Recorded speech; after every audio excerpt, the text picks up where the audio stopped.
E aí, galera, a Digi aqui para a gente fazer a correção de mais um Simula Baiana. A gente vai começar aí com a questão 17, que é uma questão de genética que diz o seguinte, ó, ele traz para a gente aqui uma demanda de genes que estão localizados no mesmo cromossomo. Então, como eles estão no mesmo cromossomo, é um caso típico de linkage onde os genes estão ligados. E ele traz para a gente o genótipo azão, azinho, bezão, bezinho em posição cis.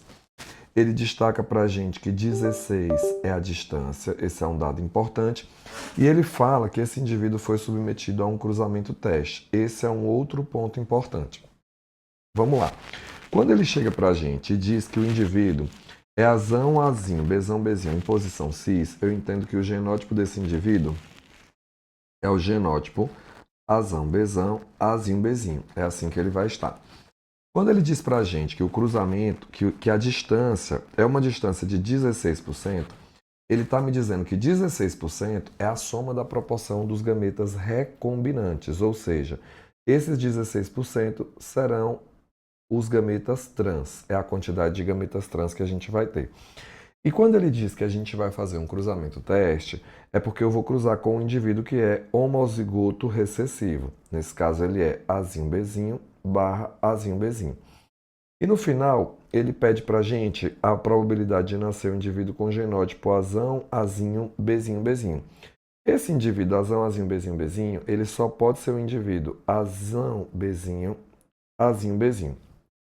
Para quem já tem domínio do conteúdo e consegue fazer de uma forma mais rápida, vai entender que esse azinho, bezinho, chova ou faça sol, ele vem do indivíduo homozigoto recessivo. E vai entender que esse azão bezinho é um gameta trans recombinante vindo desse indivíduo duplo heterozigoto. Então você já mata a questão sabendo que se ele é trans, a soma dos dois gametas trans que são recombinantes tem que dar 16. Então a chance de você produzir um gameta azão bezinho é de 8%. A nossa resposta aqui é a letra B de bola. Digi, eu não tenho essa prática toda, eu ainda não aprendi linkage, eu ainda não estou na sua isolada maravilhosa para assistir a aula de linkage épica na plataforma. Como que eu faço no passo a passo? No passo a passo, a gente vai fazer o seguinte, a gente chega aqui e a gente traz para esses pontos aqui o seguinte processo. Você vai gerar o quadrado de Pinel. Então você vai pegar aqui, ó, o indivíduo azão bezão, azinho, bezinho, e vai identificar quais são os gametas dele, quais são os gametas que ele vai produzir.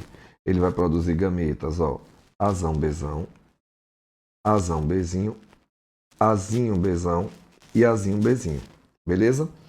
Só que você precisa identificar qual é o gameta que é recombinante, qual é o gameta que é parental, porque aí com base nisso a gente consegue identificar direitinho. Só que o grande lance aqui agora é que você vai precisar colocar as proporções dos gametas na hora de fazer o cruzamento. E aí, quando você colocar as proporções dos gametas, tudo vai ficar mais fácil. Só que aí, o que acontece aqui? Ó? A gente tem que entender o seguinte. Do lado de cá, eu vou cruzar um indivíduo que é homozigoto recessivo, porque eu estou fazendo um cruzamento teste. Então, eu vou cruzar azão, bezão, azinho, bezinho, que é o cis, com azinho, bezinho, socorro, com azinho, bezinho, azinho, bezinho. Então, 100% dos gametas aqui, ó, serão azinho bezinho.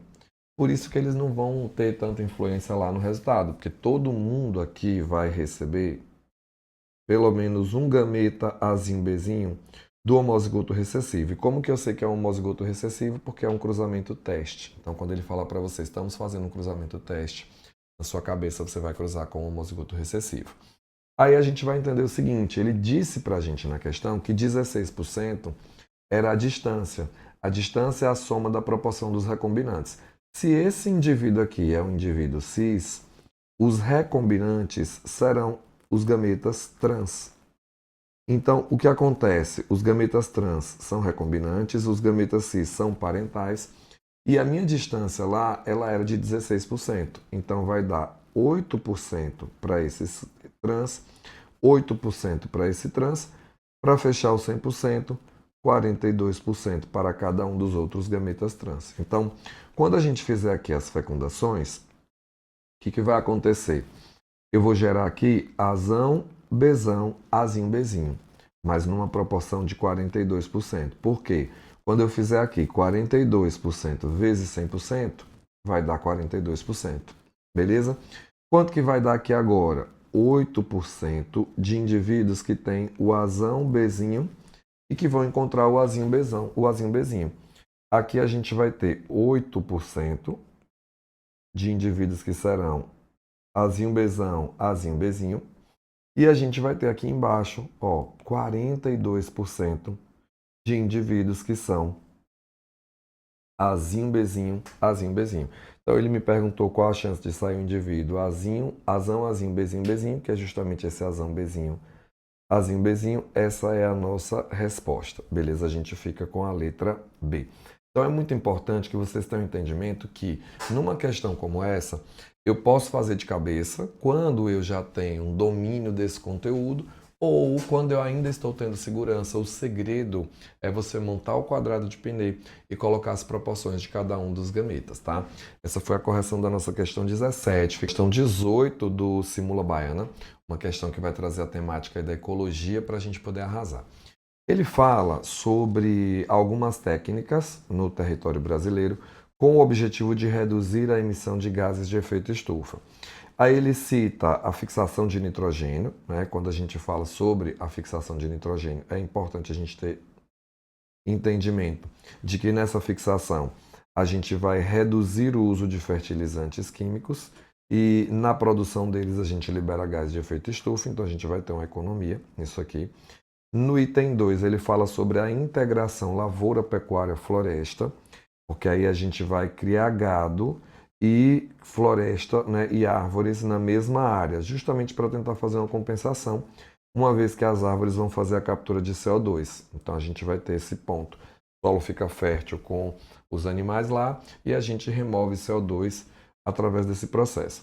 Depois ele destaca para a gente o melhoramento genético dos gados. Então a gente quer gado que produza menos metano. O metano também é um gás de efeito estufa. E a recuperação de pastagens degradadas, porque aí onde a gente coloca planta, a gente vai capturar o CO2 para compensar as emissões. E aí, com base nisso, ele traz as alternativas para a gente. O melhoramento genético é mais eficiente porque reduz a liberação de gases que têm maior impacto no efeito estufa e o dióxido de carbono e podem ser fixados pelos vegetais. O grande erro é dizer que eles podem ser fixados pelos vegetais, porque quando eu faço esse melhoramento genético, eu vou liberar uma menor quantidade de metano. E se eu libero menos metano, eu vou resolver o problema, eu vou realmente amenizar a situação de um gás de efeito estufa, só que eu tenho um dado importante. O metano ele não pode ser fixado pelas plantas. O metano ele é mais estufa, ele retém mais infravermelho, mas ele não é fixado no processo de fotossíntese, por isso a alternativa está falsa. A letra B diz redução de metano na atmosfera é benéfica para reduzir a intensificação do efeito estufa e da acidificação oceânica. Veja, do efeito estufa, sim. Da acidificação oceânica, não. O oceano ele é acidificado porque a gente liberando o CO2, parte desse CO2 é absorvido pela água do mar. Quando esse CO2 é absorvido pela água do mar, gera H2CO3, que é o ácido carbônico. Ácido carbônico em meio aquoso vai liberar H+, e também HCO3-. Com o aumento da liberação de gases de efeito estufa, eu desloco o equilíbrio para a formação do H2CO3, eu aumento a concentração de H+, isso diminui o pH, causando acidificação. Então, não é uma relação com o metano, e sim uma relação com o dióxido de carbono. O mar mais ácido, os organismos gastam mais energia para controlar o pH, se reproduzem menos, temos corrosão de conchas, temos corrosão de exoesqueleto calcário de corais, então tem uma série de impactos ambientais. Na letra C, a recuperação de pastagens degradadas melhora o crescimento de plantas que reduzem as emissões de gases de efeito estufa para a atmosfera. Olha o que a gente precisa entender. A recuperação de áreas degradadas melhora o crescimento de plantas que reduzem as emissões. Na verdade, elas não reduzem as emissões. Na verdade, essas plantas aí, o que elas vão fazer? Elas vão fixar carbono. Então, o grande lance aqui não é reduzir a emissão, mas é captar para fazer um balanceamento, tá? Letra D. O ILPF aumenta a fertilidade do solo e captura CO2, auxiliando, aí está aqui a palavra-chave, auxiliando a compensar os danos que o aumento da liberação desse gás é proporcionado ao reter infravermelhos. Então, realmente essa aqui vai ser a nossa resposta, é o nosso gabarito, uma vez que a planta, quando eu coloco plantações, eu não estou, gente, de forma alguma reduzindo emissões, eu estou compensando, fixando esse processo. Na letra E, as bactérias, né? Vamos ver aqui na letra E, as bactérias fixadoras de nitrogênio associadas às raízes fixam o nitrogênio que é usado na estrutura de carboidratos na fase escura da fotossíntese. Gente, isso aqui é falso. A questão das fixadoras é por uma economia, né? Por um aumento de fertilidade e eu não vou precisar de tantos fertilizantes que a gente produz fora. E na fase escura, a gente fixa o CO2 para produzir glicose. Então, a gente não tem nitrogênio na composição, tá? Essa foi a nossa questão 18. Galera, digi aqui para a gente fazer a resolução da questão 19 do Simula Baiana. Vamos aqui comigo para a gente poder arrasar. É uma questão que vai falar sobre a importância da glicose no organismo humano. E ela cita algumas situações, né, e traz algumas informações. Cita proteínas importantes, fala de filtração nos rins, e aí ele traz sempre aqui no texto duas que são proteínas muito importantes que a gente sempre trabalha. Traz proteínas do grupo SGLT, proteínas do grupo GLUT, e vai trazer para a gente aqui algumas dinâmicas. Esse primeiro transporte 1, eu queria que vocês observassem que ele está gastando ATP de forma direta. Então, esse transporte 1 aqui é um tipo uniporte, uma única molécula está passando aqui por vez, e a gente teria um transporte ativo primário, tá? Percebam aqui que a gente tem um transporte ativo primário gastando ATP no transporte 2. Ele vai gerar um gradiente, porque olha o que ele está fazendo, jogando esse S1 aqui para fora, gerando um gradiente que quando o S1 entra, ele acaba trazendo o S2 contra gradiente de concentração, mas sem gastar energia direto, caracterizando como um transporte ativo secundário. E aí a gente traz o seguinte, tá? Com base no texto e na ilustração, então a gente tem que analisar o texto e a ilustração para a gente poder realmente ter assertividade, entender direitinho a questão. Ele diz o seguinte, o transporte 1 é um exemplo de como os miócitos e as células do fígado absorvem glicose na presença de insulina. Gente, na presença de insulina, a gente aumenta a quantidade de GLUT tanto nos miócitos como nas células do fígado. E não é um transporte ativo. Nesse caso, a gente vai ter uma difusão facilitada. Então, fígado e células dos músculos, elas vão absorver glicose pelo GLUT por difusão facilitada. O transporte 2 é necessário em neurônios, na presença de glucagon. Gente, o glucagon, ele não vai fazer com que a glicose entre, muito pelo contrário. O glucagon é um hormônio que quebra o glicogênio para liberar a glicose para a corrente sanguínea.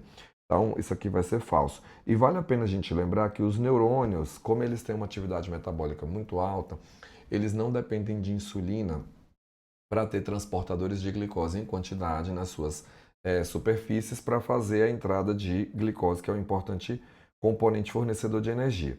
Na letra C, a gente tem assim, ó, o transporte 2 pode representar um modelo de Symporte em que a glicose é absorvida no intestino por meio de um transporte ativo secundário. Perfeito. Por que a gente destaca como um transporte ativo secundário?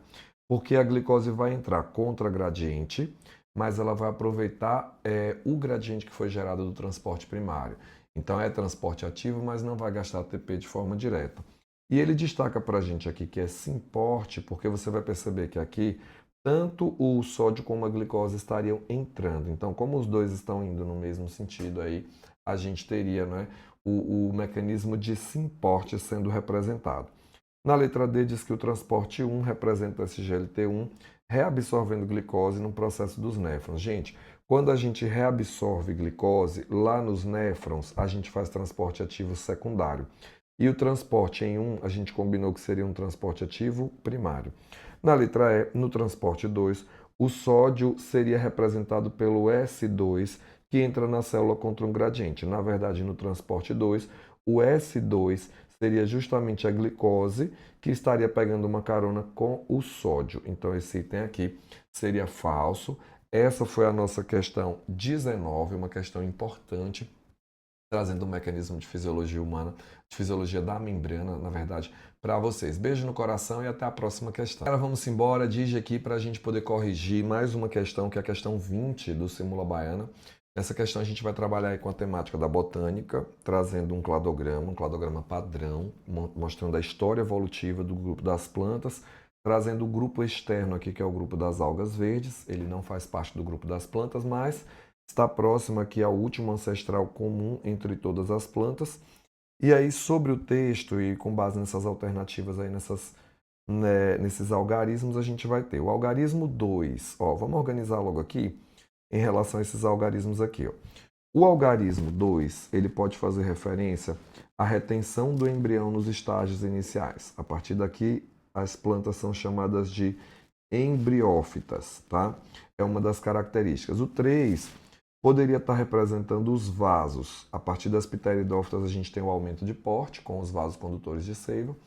O 4, ele pode trabalhar com o grão de pólen, ele pode trabalhar com o tubo polínico, que garantiu independência da água para a fecundação. Ele pode trabalhar com as sementes, que vão ser importantes elementos de dispersão. E a flor vistosa com fruto, o ovário que se transforma em fruto, é uma característica que estaria aqui sendo exclusiva das angiospermas, tá? Então, para a gente trabalhar com essas temáticas que são básicas, né, a gente já traz isso aí. O algarismo 2 representa o aparecimento dos vasos condutores, tudo bem, né? Na verdade, vamos ver aqui se está no algarismo 2 mesmo. Na verdade, falso, né? Os vasos condutores estariam em 3. Então, esse item aqui é falso, tá, gente? Os vasos condutores estariam em 3, que apresenta o aparecimento de vasos condutores, permitiu o aumento do porte em todos os vegetais. A gente aumenta o porte, mas a gente não aumenta o porte em todos. A gente permite, a gente possibilita esse aumento, que é na transição, né, de briófita para pteridófita, quando a gente tem o aparecimento das pteridófitas. Em 4, a fecundação cruzada é proporcionada pelo vento. O grão de pólen das gimnospermas possui sacos aéreos para a anemofilia. Isso aqui é verdadeiro, é a nossa resposta, tá? Quando surge o tubo polínico ele deriva do grão de pólen. E no grupo das gimnospermas, o grão de pólen ele tem sacos aéreos para permitir esse processo de polinização anemófila. A anemófila, ela é das gimnospermas. Gimnosperma só faz polinização assim. Nas angiospermas, você pode ter pelo vento ou por animais. E aí, quando é feito por animais, a gente acaba tendo atrativos para atrair os agentes polinizadores, tá? Letra C. As monocotiledôneas possuem raízes fasciculadas, folhas paralelinérvias e um único cotilédone em sua semente. Monocotiledôneas e dicotiledôneas são grupos de angiospermas. Agora, o que acontece? Nesses grupos, o embrião ele é diploide. O que acontece é que nas angiospermas, a gente tem um grupo com fecundação dupla. Então, o que é que vai acontecer? Nas angiospermas, a gente tem uma segunda fecundação que gera um endosperma secundário ou albúmen, que é um tecido triploide. Esse tecido resulta da fusão do segundo núcleo espermático, que é o gameta masculino, com 2 núcleos polares, que a gente vai encontrar lá no saco embrionário, que é o gametófito feminino. Aí a junção de 3 células haploides gera o endosperma secundário, que é um tecido triploide. Então tem que ter atenção com esse detalhe. Na letra D, os grupos representados são portadores de sinapomorfia, que indica que o embrião será retido nos estágios iniciais. Essa palavra já foi utilizada pela Strix em vestibulares de medicina. Apomorfia é uma novidade evolutiva. Quando eu uso esse prefixo sim, significa junto ou compartilhado. É uma novidade evolutiva compartilhada por esses grupos. Quando eu falo que o é a retenção do embrião nos estágios iniciais, isso aqui, quando a gente para analisar a imagem, ó, vem na imagem aqui da questão, o que a gente percebe? Não está no essa característica. Essa característica vai estar aqui, ó, no 2. É no 2 onde a gente vai reter o embrião nos estágios iniciais. As algas, justamente por não apresentarem essa característica, elas não estão no grupo. Então, a gente vai marcar falso aqui. E no item 3, a independência da água para a fecundação é feita por meio do tubo polínico. Realmente, ela é feita por meio do tubo polínico, que aparece no grupo das gimnospermas. Quando a gente para analisar, se você voltar aí na imagem, você vai perceber que o tubo polínico pode estar representado por 4 antes das angiospermas e não por 3. Então aí a temática da botânica, que é uma temática importante, presente, pelo menos você ter noções gerais dos grupos e da evolução. Um beijo no coração de vocês, arrasem aí na correção. E aí galera, vamos aqui para a correção de mais um Simula Baiana, professor Digi aqui entregando tudo para vocês no nosso Simula. A gente vai trabalhar agora com a questão 21, que é uma questão que vai falar sobre o HPV. O HPV é um vírus, o papilomavírus humano. A gente também tem dentro do grupo das doenças sexuais, né, das infecções sexualmente transmissíveis, as ISTs. E ele fala para a gente sobre os tipos, ele fala também sobre a questão do câncer, ele destaca a vacinação contra HPV, ele destaca também aqui o SUS, que é um ponto importante nas provas, e ele diz para a gente aí sobre o exame Papa Nicolau, que é fundamental para identificar alterações celulares e evitar a progressão do câncer. Então é muito importante que a gente entenda sobre essa temática, tá?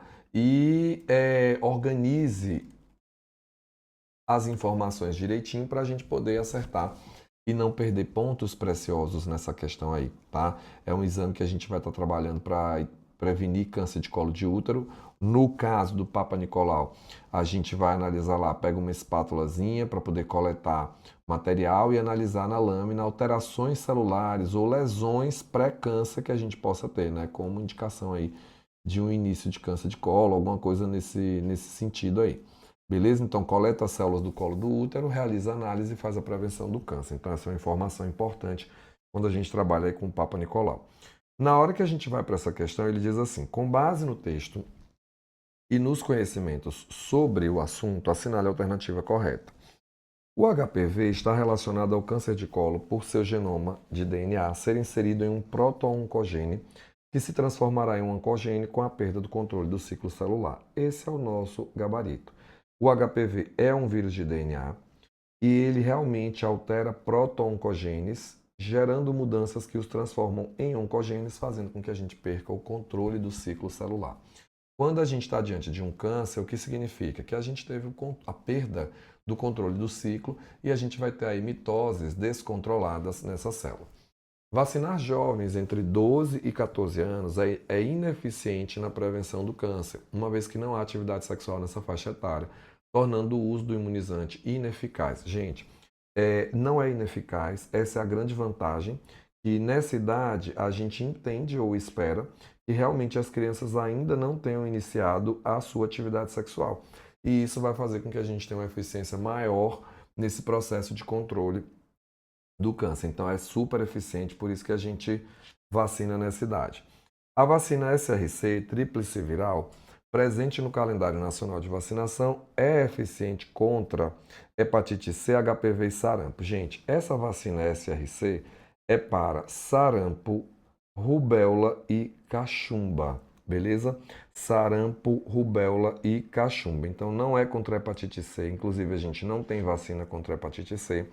Não é contra o HPV é uma outra vacina, agora realmente é uma vacina eficiente em relação ao sarampo.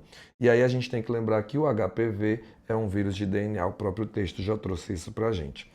No ciclo lítico do vírus, após a adsorção é o contato, né? O genoma do HPV é RNA de fita simples, então não é RNA de fita simples, ele também não é retrovírus, tá, gente? Muito menos ter transcriptase reversa. Quando você faz ciclo lítico, é aquele ciclo em que a gente introduz o material genético do vírus no da célula, a célula e a gente começa a destruir, na verdade, no lisogênico, a gente introduz o material genético do vírus ao da célula e fica lá de boa em latência. No ciclo lítico, a gente já começa a destruição. Então, se eu sou um vírus de RNA do tipo retrovírus, eu até poderia produzir o DNA e ficar lá em latência. Se eu sou um vírus de RNA que não sou retrovírus, eu não tenho essa opção. Então eu tenho que entrar na célula, né, e começar a produzir novas unidades virais e destruir essa célula. Na letra E, no exame Papa Nicolau são usadas amostras do tecido uterino. Perfeito. As células do colo uterino são analisadas por um microscópio óptico para que as análises possam ser observadas unidades virais do HPV. Olha, o que a gente busca quando a gente está analisando o tecido no microscópio é analisar o tecido. Não tem como a gente analisar o HPV com microscopia óptica, porque o HPV ele é um vírus.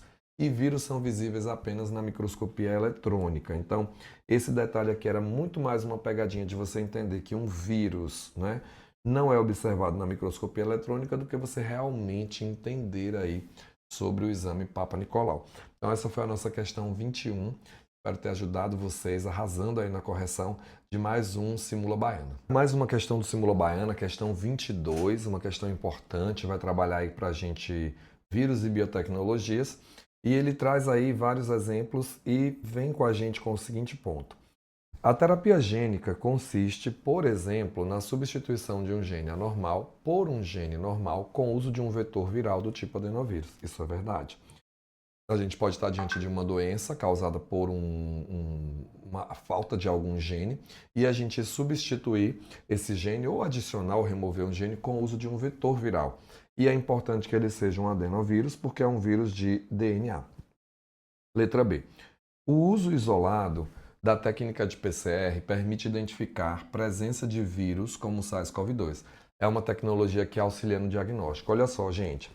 PCR é utilizada para amplificar DNA. É uma reação em cadeia polimerase para a gente amplificar o DNA, identificar o DNA. Quando a gente analisa SARS-CoV-2, SARS-CoV-2 é um vírus de RNA.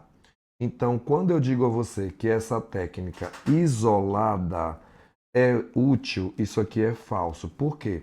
Porque nesses casos a gente precisaria fazer algo diferente.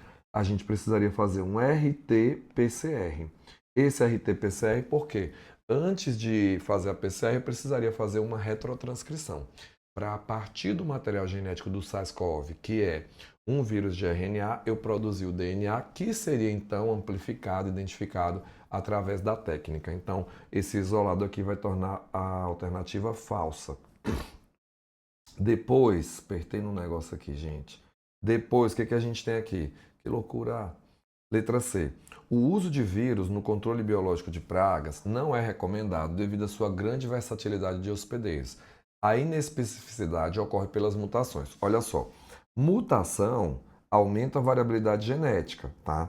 Mas o vírus, ele não tem inespecificidade. Os vírus, eles não são versáteis em relação aos hospedeiros, muito pelo contrário. Os vírus, eles são altamente específicos por conta das proteínas de superfície. As proteínas ligantes que podem estar no envelope ou no capsídeo e vão se ligar aos receptores dos hospedeiros. Letra D diz o seguinte: é comum a produção de material biológico por transgenia com o uso de adenovírus.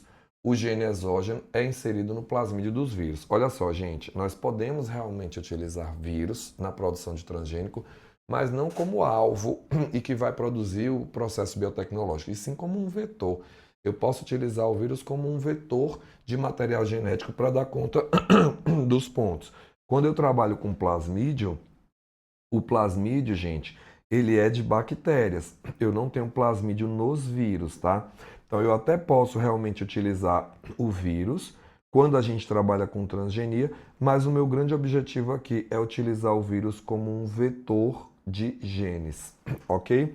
E na letra E, as enzimas de restrição são naturais de vírus e aplicadas na infecção bacteriana, elas são extraídas de bacteriófagos. Vejam só, as enzimas de restrição, na verdade, são endonucleases de bactérias e é um mecanismo de defesa contra os vírus, beleza? Então a gente aprendeu a utilizá-las. A gente tem aqui um erro conceitual, ó. Enzima não é natural de vírus, ela não é extraída de bacteriófago, muito pelo contrário, ela é utilizada por bactérias contra bacteriófagos. Então essa foi a correção da nossa questão 22. Um beijo no seu coração, Pedro, um beijo. Fala galera do Simula Baiana, professor Digi aqui para trazer uma notícia maravilhosa para vocês. O nosso intensivo Baiana está com matrículas encerradas. Não tem mais condições de entrar na turma que trabalha com o MDA e entrega o que cai do jeito que aparece. Mas a boa notícia para vocês é que nós estamos com matrículas abertas para a nossa revisão baiana, onde a gente trabalha o que cai do jeito que aparece, com material exclusivo para vocês. A nossa revisão vai começar no mês de maio. A gente vai ter aí revisão em maio e junho para entregar tudo para vocês da melhor maneira possível, com material exclusivo e turmas que podem ser presenciais em Salvador ou online toda quinta-feira. A turma de quinta, a gente vai estar trabalhando aí com o horário das 18h15 até as 20h15. É ao vivo e fica gravada para você assistir quantas vezes você quiser. Presencial, a gente tem poucas vagas na terça às 14h30 e também algumas vagas na própria terça-feira às 18h50. Essas duas turmas, elas estão com um número de vagas disponíveis a menos, porque são turmas que a gente já está com alguns alunos. E a gente vai abrir uma turma nova dia de segunda, baseado na lista de espera. Então, para você que quer tirar onda, estudar o que cai do jeito que aparece, na isolada que mais aprova na Baiana de Medicina, na última Baiana nós tivemos aí 67 aprovados. 67 dos nomes da lista são nossos alunos e não perderam tempo estudando tudo, mas estudaram o que cai do jeito que aparece. Vem com o brabo que a gente vai tirar onda.